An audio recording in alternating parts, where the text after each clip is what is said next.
best achievement in drama. You know what I love about film festival time? You guys from Hollywood are so freaking pretty. You know, I mean, we have a few actors here, but we're a little dusty around here. Okay, so for the outstanding achievement in drama, Ross, are you presenting this one, or do we have the Breaking Bad Store in Albuquerque?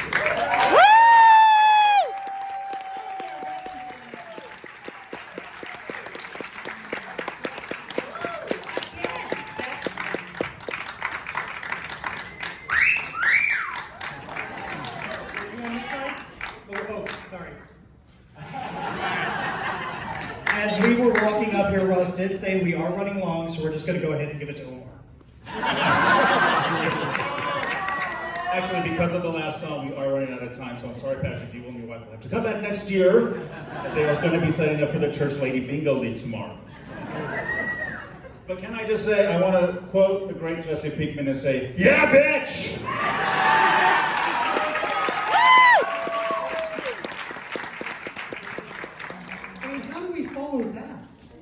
Well, I don't sing, and I'm not a pie sister, so I don't know what we're going to do. But we're here for you as, you know, one of the last awards, so bear with us. Do y'all have any questions? No, I'm just kidding.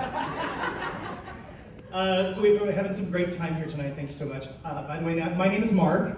And my name is Ed, and we are the co-owners of the Breaking Bad Store ABQ. We also are proud sponsors of the 2023 International Las Cruces Film Festival. Thank you, Ross. Before we give this prestigious award to a fine gentleman, I want to give a little bit of background to the store itself. Mark and I, we opened up this store back in January of 2020, and we were closed down 2 months later due to COVID.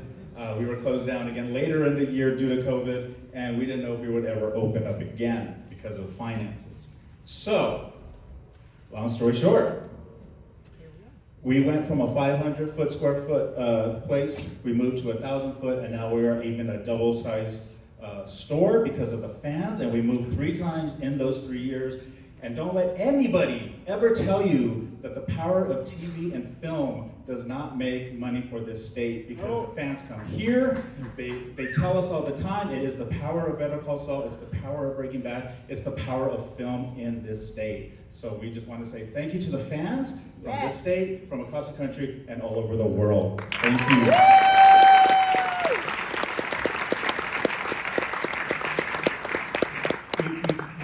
You went off script. I did. I wasn't nervous. It was an honor for when Ross asked us to present this award to Patrick, and it meant a lot to us. So, you know, a career spanning 3 decades.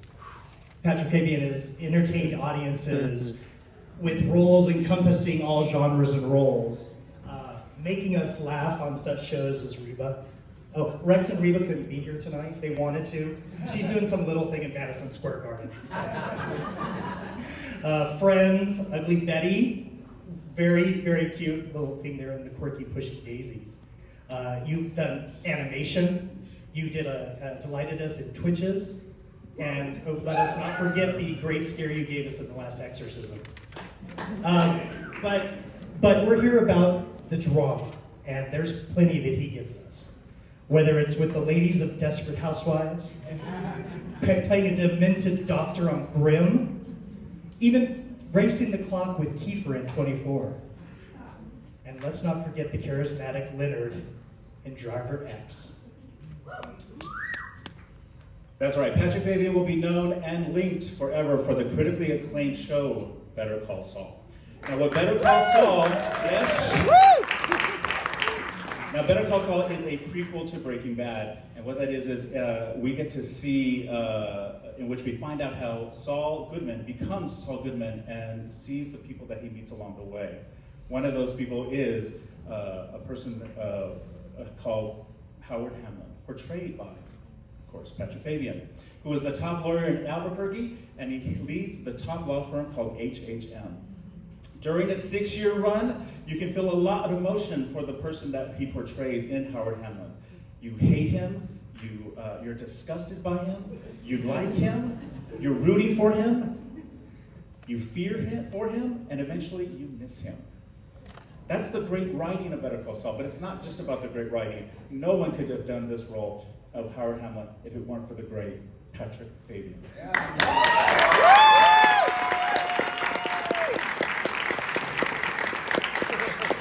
Now, as you see, Little Marq wears suits all the time, but we decided we are going to be wearing blue suits in honor of Mr. Patrick Fabian. But no one could wear the Hamlin Dingo blue better than Howard Hamlin, aka Patrick Fabian. Come on up here. Now this was just a snapshot of Patrick's career, and he just showed you what his roles and talents can be. So please join us in presenting our friend Patrick Fabian with the 2023 Award for Outstanding Achievement in Drama.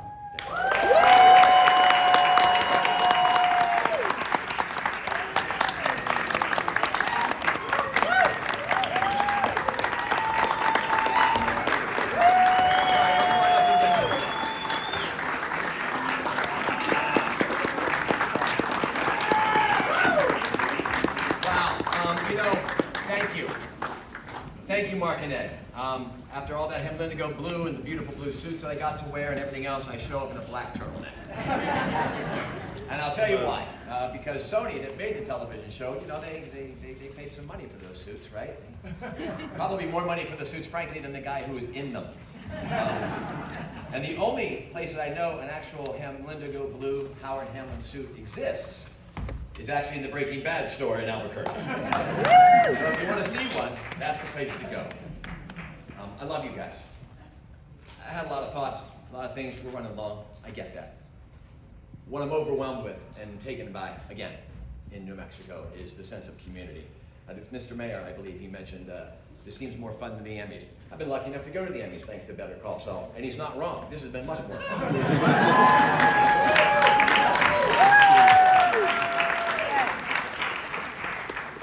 Thank you for inviting me into your community of Las Cruces. I want to thank you for inviting me back to New Mexico. When I first got the job first of all, Ryan, congratulations, and we can talk about Nurse Dan's hair later on, because it was pretty beautiful on Friends, absolutely. I did a lot. I was a working staff. I've been a working actor and blessed in being, from Team Dino, the young lady said, it's fun. Yeah, it is. It's really fun. It's so lucky. I'm luckier than anybody I know. I went to school, though. I'm going to go all over the place, sorry. I went to school. The students here at New Mexico State, stay in school. Learn your craft. That's what I did. I liked English. And my parents, although, you know, my parents, Brian, the lawyer, the other lawyer, right? The other lawyers in Albuquerque, I guess. Boy, you hit me. You really hit me because you talked about the idea of advancing. My parents were the first people to ever go to college from their branches of their family. So can you imagine when their youngest son said, I want to be an actor? And they didn't say no. They said go, like Gail was saying. Encourage them. They didn't know what the hell that was going to be like. They're spending their hard-earned money on me to go be holding a spear in Hamlin on Penn State University, not Penn, FYI, the football team. And I think about the act of bravery that they did to allow me to do that. I went to school and I got a degree. What did that mean? That meant I spent 4 years learning my craft. So much so that I went out and got another degree at Cal State Long Beach. So I had a master's degree as well. What does that mean? It means I waited tables as soon as I got to Los Angeles, is what it meant. But what it really meant is I had a community. I had a sense of what it's like to be part of the show, because that's what got me when I was in high school. That's what I got. I was the president of the band in high school, confession now. Because I've always been a dork. Maybe a good-looking dork, thank you, Gail, but a dork. I've been that guy. I love the idea of getting together and let's put on a show and what we come up with. And I was telling to some of the students last night, I was talking to Bardo and Malda and Diego and Nydia and Omar, of course.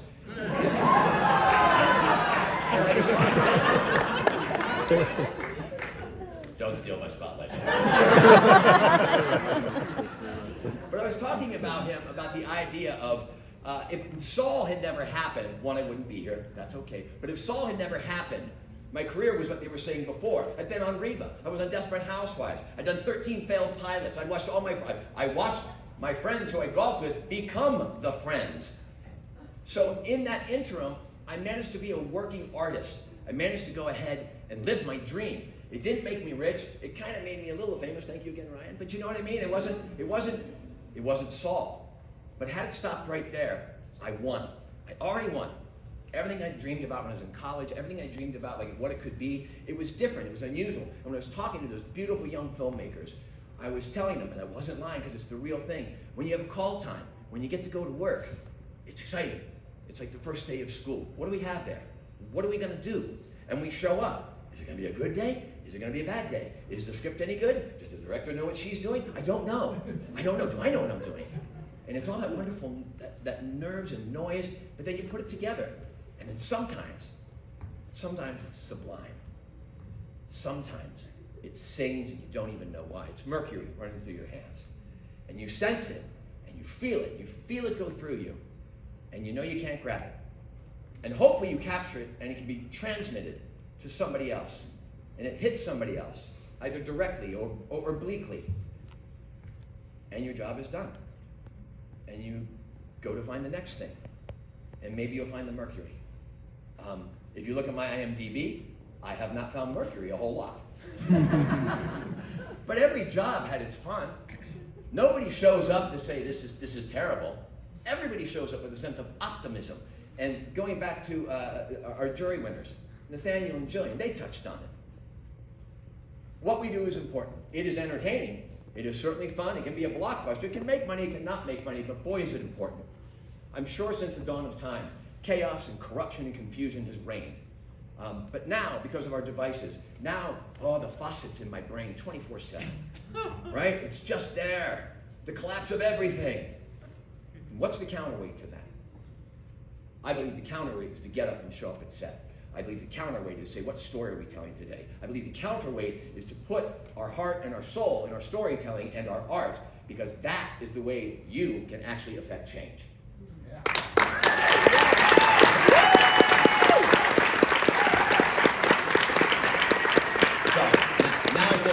Let me tell you something about this. I'm getting a nice award. I'm yelling at these nice people. I love my life because I like being an actor. I like the sense of community. I like the sense of, look, I like the spotlight, not lying, absolutely. You know, I love the joke of like, I'm just an actor, right? I get it. I suffer from all of those things, all of those qualities. But the counterbalance to that is that the sense of all of us do it. It's not one person. I can't do this all by myself. Those suits didn't make themselves. Jen Bryan made those suits for me. So I could pour myself into that and feel like $1 million. They shot me like a movie star. They put me next to, the best actors I could ever think of. How could I fail? At that point, how could I fail? It was amazing. I was lucky to be with a bunch of people that were firing in all cylinders. That was mercury for me. And it's gone and I'm sad. But what I'm glad is that I'm here. I know I'm gonna, on the plane ride home with my beautiful wife, she's gonna say, we could move to Las Cruces. My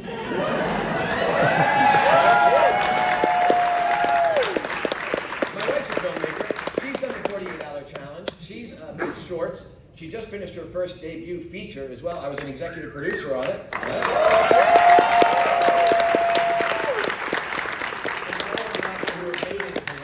When I say executive producer, that means I made coffee for the actors and went to Costco. But it was fun and it was good. And what I'm hearing, what I'm jazzed about is hearing all this excitement about being able to point out the people in the community to say, this is how I stand on your shoulders. This is how I stand on your shoulders. This is how I lift you up. Marcy Dickinson, wow. I don't know what to do with that other than to say, can I do that? That's a challenge in my mind. What can I do? Maybe stop thinking about myself and what can I do for the other? And that will elevate everybody around us. And who doesn't want to lift all ships around us if we can? So, I'm sorry, Omar can't take this home. Because I was on Saved by the Bell, the college years.